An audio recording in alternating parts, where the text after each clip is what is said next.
So you're heading to university. Get ready, because your writing is about to be put under a microscope. Now, there's a really common mistake that trips up even the sharpest students, and that's the sentence fragment. It might seem like a small thing, but trust me, getting this right can make a huge difference to your grades and how seriously your professors take your ideas. Take a look at this. While the data suggests a correlation between sleep deprivation and cognitive decline, I mean, it sounds pretty academic, right? It starts with a capital letter, it ends with a period. But is it actually a complete sentence? By the time we're done here, you'll know exactly why it's not, and more importantly, how to fix it. And this is the why. This is so important. We're not just talking about picky grammar rules here. In the academic world, fragments make your arguments feel unfinished. They can confuse your reader, and you know what? They can chip away at the credibility you're working so hard to build. Okay, so to hunt down a fragment, we first need to know what a complete sentence actually looks like. It's got 3 key ingredients. You need a subject, that's who or what is doing the action. You need a verb, the action itself. And, this is the big one, it has to express a complete thought. It has to be able to stand all on its own. And this is a perfect example of what I mean. Over on the left, student study. Simple, right? We have our subject, students, and our verb, study. The thought is totally complete. But now look at the right, because students study. That one little word, because, changes everything. Suddenly it feels unfinished. Because they study, so what happened? We're just left hanging, waiting for the rest of the idea. That's a fragment. So, how do these sneaky little fragments find their way into our writing? Well, it turns out they usually fall into one of 3 common categories. Once you learn to spot these 3 culprits, you'll be able to find and fix them in your own work, no problem. All right, culprit number 1, dependent clause fragments. Now, these are tricky because they have a subject and a verb, but they start with a trigger word, words like because, although, if, or while, and that word makes them totally dependent on another sentence. They just can't stand alone. For instance, check this out. Although the experiment was successful. You can feel it, can't you? That word although just creates this expectation. It's signaling that a contrast is coming, but then the sentence just stops. It never delivers, leaving the thought hanging in the air. So how do we fix it? Simple. We complete the thought by adding what's called a main independent clause. Now it reads, although the experiment was successful, the results were inconclusive. See that? That second part gives us the payoff and makes the whole thing a complete, solid sentence. Okay, our second common culprit is, well, even more basic. Sometimes a fragment is just missing one of those core building blocks we talked about. It's either missing the subject or it's missing the verb. And if you don't have both, you definitely don't have a complete sentence. Look at this one, running through the library. We've got an action, sure, but a huge piece of information is missing. The immediate question in your head is, well, who is running?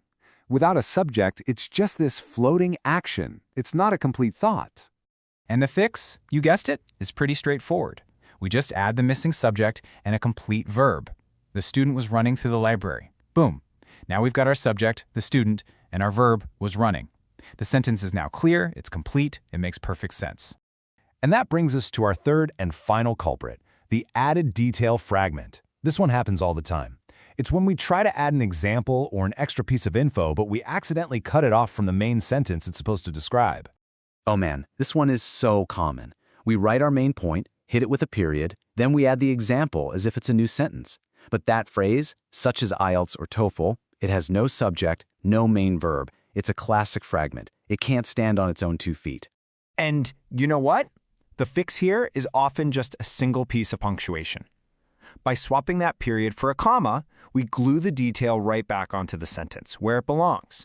It's such a simple change, but it makes the sentence grammatically correct and makes your writing flow so much better. So spotting fragments is one thing. But understanding why they matter so much in a university setting, that's the real game changer. In the academic arena, grammar isn't just a bunch of rules. It's a tool you use to establish your authority and prove you know your stuff. See, when a professor reads your paper, they're not just looking at your ideas. They're looking for these things. In sentence fragments, they're a huge red flag for a lack of what's called syntactic control. Basically, it suggests you haven't quite mastered sentence structure, and that can make them doubt the precision of your thinking.